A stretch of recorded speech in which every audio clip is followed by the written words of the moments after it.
How many of you here would say you are stubborn? Let me ask that again. So think about it. Feel it. How many of you here know that you're stubborn or have heard that from someone? Okay. Do you know, to be on this journey of your inner self, to navigate this landscape on the inside, stubbornness is key quality. You will see that in this internal journey. Anything that is criticized on the outside as a quality is actually treasured on the inside as a virtue.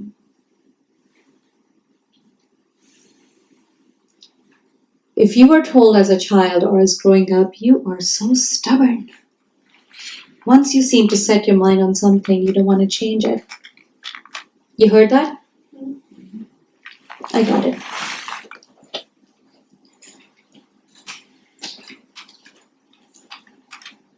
I heard that growing up all my life. And I didn't know how to use it in the outer world. It made me feel stuck on the outside world. But it became a gold mine of treasure in my internal journey. Something that I observe with almost everybody who walks into the studio, you can't walk into the studio unless you are being called to that inner journey. Something on the inside, you are ready and wanting to navigate the inner landscape. You figured this one out pretty much, yes? The outer takes about 35 years. That's just how it's set up. It takes about 35 years to figure out the mechanics of the outer world. And in the meantime of these 35 years, you're also trying to figure out yourself in relationship to everything and everyone on the outside, right?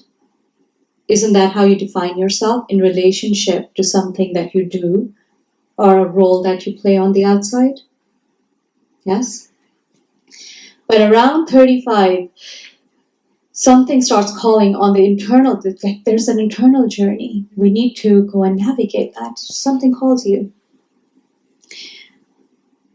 If stubbornness is part of your personality, it permeates all layers of your personality, which means not only your real self is stubborn, but your egoic self will also become stubborn. Have you noticed that? Yeah. And that is one thing that needs to be surrendered. The stubbornness that the ego has hijacked as a quality for itself and said, that's mine. I am stubborn too, just like the real self. That is the only thing that stands between you mastering your inner world. Are you with me? And this is something, it's been coming more and more into my consciousness lately. We've had a couple of people who've come to the studio. And they love this stuff. It's calling them, it's working for them. And then they will find a ridiculous excuse, really ridiculous one, to bargain with themselves on why not to do this. And for some of them, the egoic stubbornness wins, just for the time being. Just for the time being. And this is a game that you will observe yourself play. Especially shows up when teacher training comes up. Like, I'm getting called to it. And then, all those reasons and stubbornness of the egoic self gives you reasons, really ridiculous reasons. I was right there. I know that. I know that voice. I know that stubbornness.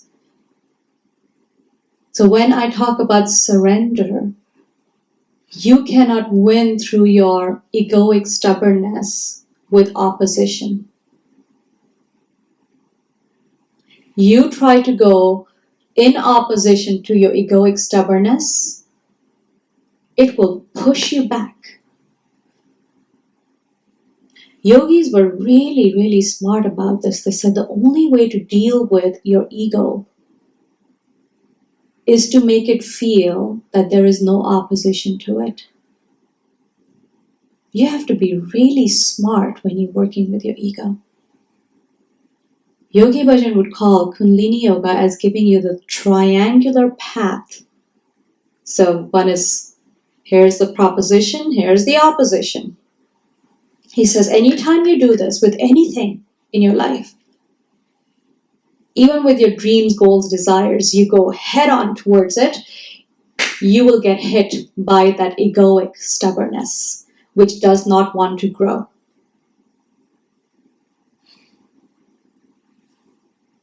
Something in you wants to grow, but the ego does not want to grow. Why? Fear. Unfamiliar. It's not safe. It's not safe. It's not safe for who? The ego. Mm-hmm. Why is it not safe for the ego? Unfamiliar. Yes, but it knows if you grow on the inside, you will have no need for it.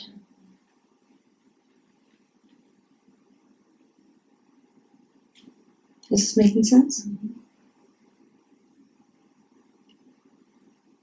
And then the next question comes, how do you deal with this? Surrender is the word that these yogis coined and said you have to just surrender, just dissolve your opposition to it and let it feel that you are actually not there. Now it doesn't push back at all and it calms down. The moment it calms down, you can progress.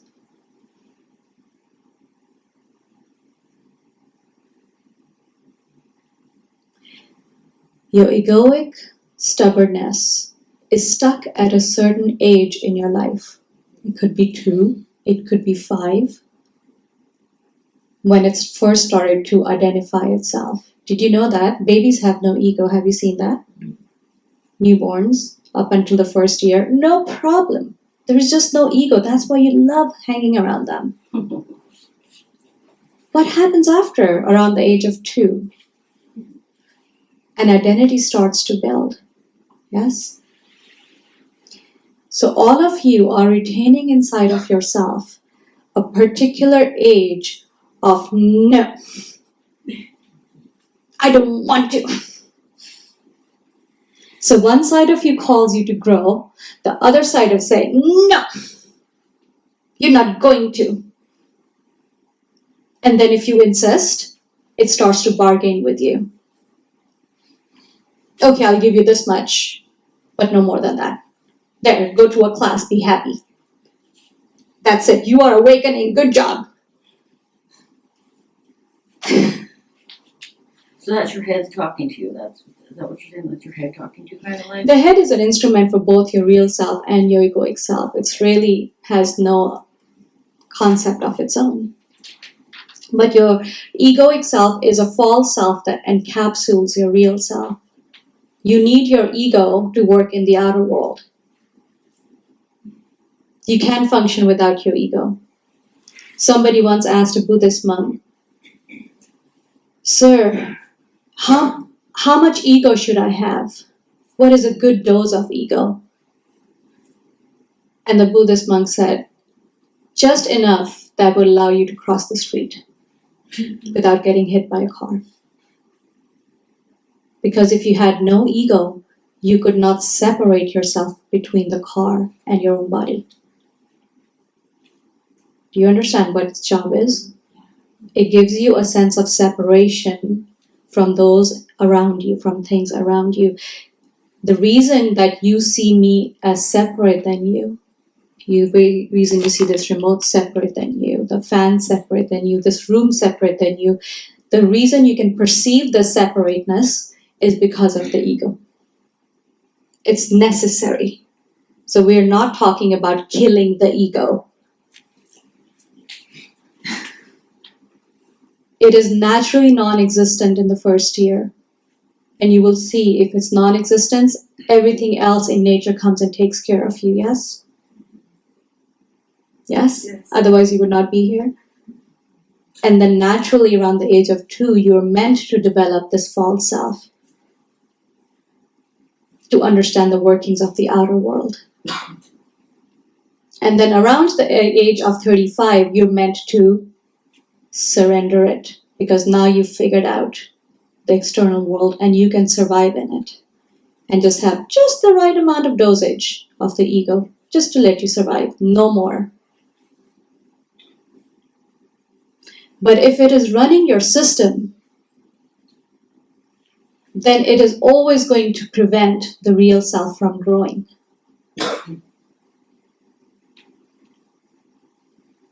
So There's- each person has their own level. Each person has their own level. And that's what refinement means. When you see a person who's refined, when we talk about spirituality, what does that mean? I'm growing spiritually. What does that mean? You're lowering the level of one aspect of you and raising the level of the other. So it's taming the ego. It's taming the ego. But you don't tame it like a lion. It is like a lion. You can't tame it. You can almost put it to sleep the way you're talking about. Yeah. You can put on an invisible cloak and say, I'm not here, so it doesn't have a target. It can't locate you, right? But if you come at it with a dagger, what do you think is going to happen? You're It's going to come back, right? It's right to kill you. You will be yummy dinner. Yeah. And how many times has that happened? Oh. Eventually you gave up. You're like, you win. This is what life is. Everybody's run by the ego, so why not me? That's fine. I'll just live like this. And yet, the inner calling is there to grow. Something is calling you. That bargaining is really amazing. Have you seen yourself bargain with your ego? With your real self? The ego bargain with the real self? Yeah. Have you seen that? But is that in your head, like you're bargaining? Oh yeah, Okay. absolutely. Okay, yeah, okay. Yeah, it's all happening in here. Okay, yeah. Where does the age 35 come from that this process starts? So, in the yogic sciences, they discovered that we all work in cycles. Literally, our mind, our psyche, our consciousness works in cycles, including the cells of the body. So, they deciphered that the consciousness has a 7-year cycle. So, every 7 years, the consciousness knocks on the door and says, are you ready to navigate the inner world now? Of course not. You're not ready at 7. You're barely trying to explore on the outside. So you said no. It says, okay. 14, it knocks again. Remember 14? Very confusing time. Now you've figured something out of the outer, but then something's starting to call you on the inside. That's when the sex organs develop, right? That sex organs developing is the first taste of union. That wanting, that longing has started in you. Longing to belong to somebody, to something. That's why the sex organs are developing, yeah? So, cycle of 7 goes up, continues on. Around 35, when you have really gotten your career down, you figured out money, financial issues, you figured out survival, hopefully, by 35, you figured out survival. Yes? Yeah? It's okay. It's all good. Continue on, no problem. There are many cycles of 7. But the problem is, if you haven't figured survival out by the age of 7 and the inner calling is getting stronger and stronger, it creates more opposition. It creates more of a tension. That is why you were given 35 years to figure out survival. You haven't done that yet? Get it done and over with and move on. It's not a big deal. You have all the limbs you need to survive, to figure out your survival. Except if that also has been hijacked by your ego. What does survival even mean to you? Kids in India are very happy swinging off a tire into a dirty pond. They've got survival down. So what does survival mean to you? But around the age of 35, it starts to knock louder. And between that cycle of 7 and the next one is what people call midlife crisis. Yeah. It feels like a crisis on the inside, but if the mind doesn't know what's really happening, you will try to fix it by changing things on the outside.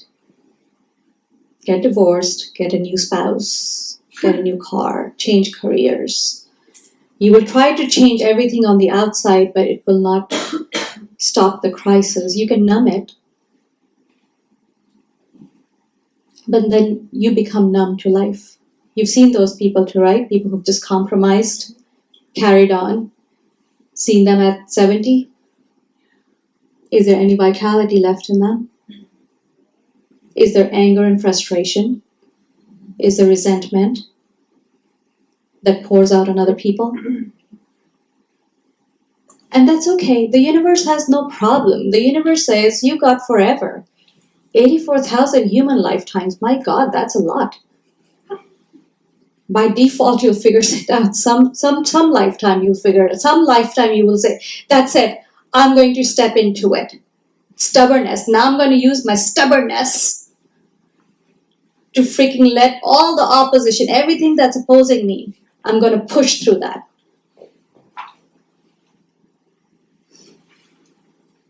So if that's happening to you, pay attention. Pay attention. Like I said, there is no problem anywhere. Whether you step into it or you don't, nothing has any problem with that. The universe isn't mad at you. It is just holding you in space, just holding you like this. It's okay, honey, take your time. You ready yet? No? Okay, 7 more years. Take your time. No problem.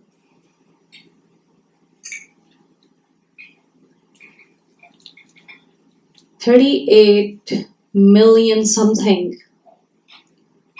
lifetimes is equal to 1 day in the life of God.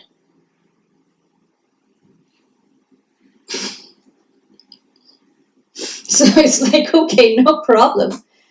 Take your time. We got time. Time is endless. Because it's created from here. You perceive time as 100 years for your life, yes? 60 years, 70 years, how many ever years you have to live. That is why you feel the tension. That's why you feel the pressure. That's why you feel the stress of, what am I doing? What am I doing? What am I doing? Limited time, let's get on it. But in the bigger picture, there is no time. It is very compassionate. There is no pressure on you. Continue on. But at some point in this journey, you will get up and say, that's it. That's it. I do not want to live like this anymore. And that's where you will need the stubbornness of your real self. It'll come in absolutely handy. I don't want to play this game with the ego anymore. I'll surrender. I surrendered. I'm not playing with you anymore. You win. And the moment it thinks it's won, it's happy. Now it's not chasing you anymore. And boom, you can get something else done. Right?